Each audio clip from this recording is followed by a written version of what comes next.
Hey, welcome to my channel. Well, what can I say? You saw it. You witnessed it.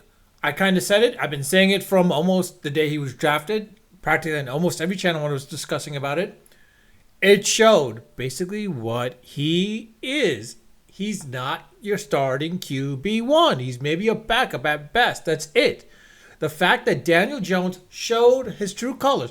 Now everyone's going to say, well, hold on, the offensive line didn't really improve as much. They still allowed for 5 sacks. True, yes, they did. But at the same time, it was better than last year. It's better than last year. And let's be honest. Let's be honest. Other quarterbacks that have had not as good of an offensive line were still able to still win out games. I mean, Tom Brady with the Tampa Bay Bucks. I mean, their O line wasn't that great, but good enough but he was good enough to the point of to at least giving him a winning record.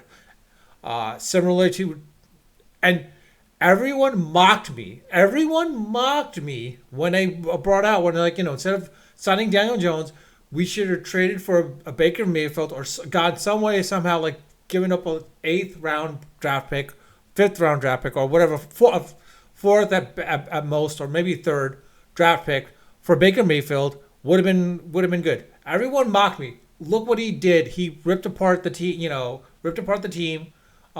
Pretty much dissected them. While as a Tampa Bay Buccaneer, to the point where I think Cleveland's wishing maybe we made a mistake. So keeping with Deshaun instead of sending you away. I mean, granted, he didn't. Baker didn't do really well in Carolina, but I think it was under the system itself that he was in. If he was under Daboll's system, I think we would see something different. Quite honestly, I think we would see something completely different.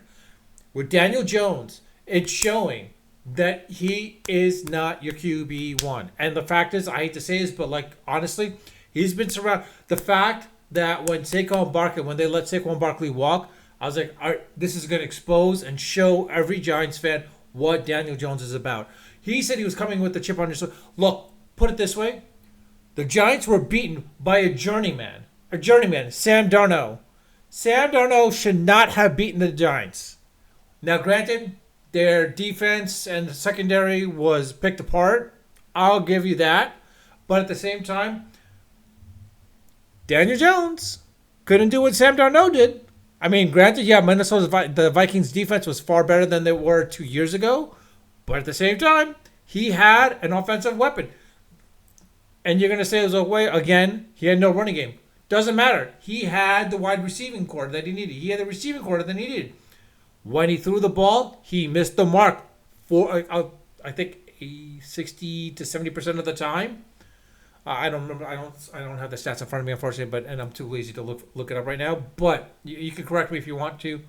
But the fact of the matter is, even Daboll himself, when there were a couple of times where it's fourth down at the end of the game. You got 29 seconds to go or something like that. It's fourth down and they punt. That shows how much confidence Daboll had in Daniel Jones. I mean, this is a guy he was calling the offensive plays themselves. This is a guy that's aggressive when he has a good quarterback. And the fact is, I think he lost faith in Daniel Jones. Now, the next game against the Commanders, they gave up a hell of a lot against, Baker Mayfield. Now everyone's going to say, well, look, hey, when I was talking about Baker Mayfield when he picked them apart, yes, let's see what Daniel Jones does. If he does not do if the Giants lose to the Commanders, that has to show you right then and there the Giants have to bench him, get rid of him, do whatever it is, wait, and basically sign someone, trade for someone, anyone at this point, to basically get rid of Daniel Jones as QB1 because it shows outright. And I hate to say this, but I don't think Schoen and Daboll wanted Jones as the QB basically because I hate to say this. I said in one of my videos I would not watch Hard Knocks. I refused to watch because of the fact that Giants had final edits.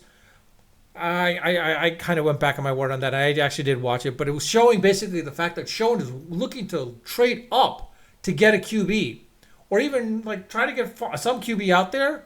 He couldn't. The fact of the matter is because he couldn't get any QB at all, and the fact that he couldn't trade up to get May as QB1 shows that he had no choice but to deal with stick with Jones. Now the question comes down to this: did he want to sign Jones that contract extension for $160 million for 4 years? Even he's in his second year. Did Dable want to? I have a feeling they didn't. I have a feeling this was Mara that wanted him. I think Mara dictated like we're gonna give it to him because like between Jones and Saquon, I would have given the money to Saquon, quite honestly. Now, granted, yeah, running backs are a dime a dozen nowadays, but Saquon was the one that was the reason why the offense was always in. That's why the Giants were always in it most of the time. It was because of Saquon. He was that offensive threat. Jones is not that offensive threat. I think any other quarterback behind him, like, and it's showing basically, like Jalen Hurts, good as he is, Saquon showed how good the Eagles are. When Saquon's there, it opened up everything for Jalen Hurts at that point. I think it would have been the same exact thing where, let's say, if it was a big Baker Mayfield in the as the QB for the Giants, or even Sam Darnold for that matter. I hate to say it, but even Sam Darnold, he would do really well. So the fact of the matter is, I think Mar was the one that dictated, like, let's sign. And it's a sad state to say. I don't want to say this. Well, I'm hoping I'm wrong about this, but I have a feeling Mara might be a little racist because the fact is, like, you give $160 million to a white quarterback, but you let this franchise, you put a franchise tag on your running back, and then just let him, and to the point where, like, you did him wrong when you know he deserved that money over Daniel Jones, and you're like, all right, forget this. Now, the question is, if it would have been a black quarterback, would Daniel Jones, would that quarterback have gotten the same amount like Daniel Jones would have gotten? I don't know. I'm hoping so. I could be wrong. I don't know. Because the fact of the matter is, again, Daniel Jones, he reminds me so much of Dave Brown. If you know who Dave Brown was, he reminds me so much of him to the point where, like, the Giants for those years were not so great. Dan Reeves could only do so much with what he had. If he had a good quarterback, a great quarterback. Now, granted, Dan Reeves also made some bad mistakes in drafts, for people that he wanted. But the reality is I hate to say this, but the Giants should have gotten Baker Mayfield. They didn't. They got Drew Lock. Is Drew Lock going to be that replacement? No, he's not. They need to find another quarterback of the nature to be that little stopgap, kind of get him into the playoffs, but still be a stopgap until they could get that number one pick. Who that number one draft pick could be for the QB1, I don't know who that is. I don't think there's anyone in this draft class. If there is, it'd be surprising. I don't think you got to find another Caleb Williams like that. It's got to be someone else. It's probably going to be another 2 years, maybe 3. I don't know. We'll see what happens. The other aspect is, I hate to say this, but maybe the Giants try to get Josh Rosen. I mean, I know it's a stretch. I'm pulling something out of my ass from that, but I'm desperate as a Giants fan. I mean, Jones is not your QB1. He's not your QB. He's not going to lead you to the promised land. I hate to say this, but we need another quarterback. I don't think Drew Lock is. Danny DeVito, not Danny DeVito, DeVito himself, basically, Tommy DeVito. Sorry for the mistake. I'm thinking of the actor, but Tommy DeVito. I mean, as much as I like to see the guy succeed, he's not a QB1. He's definitely more of a third string quarterback. You could see it. You could witness it. I'd rather see someone else out there that's better than him, but we're not going to find anyone. Trey Lance maybe could have been the person. I don't know. But we're seeing what the 49ers did. They realized they made the mistake. That's why they had to let him go. They knew Purdy was the one. Jimmy G. Garoppolo, could he be the one? I don't know. Maybe, but I doubt that's going to be the case. Let him stay with Las Vegas. Who cares? More so to the point where I hate to say this, but feels not, even though he's not that good, I think give him time. He will thrive under the Steelers' offense, and especially under Timlin. I mean, if he were with the Giants, I think Fields might have thrived there a little bit as well too, quite honestly, because I think he had more skill sets than Daniel Jones does. I think he does, and Fields probably could have. Now, is he better than everyone else out there? No, but he's definitely a rung better than Daniel Jones. Put it that way. He's definitely rung better than Daniel Jones and Drew Lock for that matter. I have a feeling Drew Lock reminds me a little bit of Daniel Jones as well too. I think they're in the same tier. I don't think it's going to be much of a difference at this point. I hate to say this, but this is going to be a case where the Giants are going to have a losing season. Definitely going to be the high draft picks, top 5 most likely, and I don't want to say that they should have the number one pick, but if they do have the number one pick, I say the Giants trade that number one pick for to another team, get some other draft picks, and maybe a future first round draft pick, unconditional first round draft pick for a team that will most likely lose. So that next year, not next year's, but the following years, like the way the Bears did, they had the number one pick and their ninth pick. If the Giants could do something of that nature as well too, I think they're poised to do really well. Or two, they sign a quarterback in free agency and bring him back. I mean, Flacco. I don't know. Maybe they could get Flacco, but I don't think that's going to work out in this situation. But in any case, I've gone on a little bit longer than I normally do with this about Daniel Jones. But the problem is this is Daniel Jones, $160 million for 4 freaking years. And what is he proven? Absolutely nothing. He's proven nothing to us. And everyone's going to say, it's like, no, you got to give him time.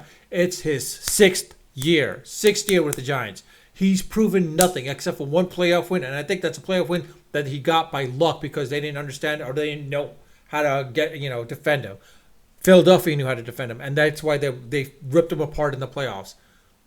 Now everyone knows how to go after Daniel Jones and they know what to do, that they will rip him apart. I hate to say this, but this is not a case where the Giants will be up there in the playoffs. I wish they will. I'm praying that I'm proven wrong. I'm praying that I'm proven wrong, but Daniel Jones so far is proving me right. Unfortunately, I wish he was proving me wrong, but he's proving me right. I have a feeling what's going to happen. What we're going to see with the Commanders is probably going to be a close game, a barely close game. And the reason why the Giants probably win is probably because of an interception and they score back for a touchdown. I think that's how the Giants win that game if they win against the Commanders. If they don't, we'll see the reason why. Outside of that, I just say it, but that's it. If you like this video, please hit the like button. With the like buttons, I can tell which content I should focus on. And you might say, yeah, I'm hating on Daniel Jones. I have every right to be, and yes, I am. I'll openly admit I'm hating on Daniel Jones because the dude has not proven to me otherwise. You show me where he's proven to us that he is that quarterback that leads to the Giants to the next level, and then I will actually shave my head bald. But until then, Giants, they're not doing that. Outside of that, I'll leave it at that. I ask you subscribe to my channel if you like my channel. That'd be great. And also, you're welcome to leave your comments in the comment sections. I do read them all, and I do respond to them when they warrant a response. Sometimes, if it's a question or a comment that's in there that requires me to create a new video for it, I will do that too. I've done that quite a number of times as well too. But with that, I'll leave it at that. Unfiltered, unedited, and of course, always unrehearsed. Until next time.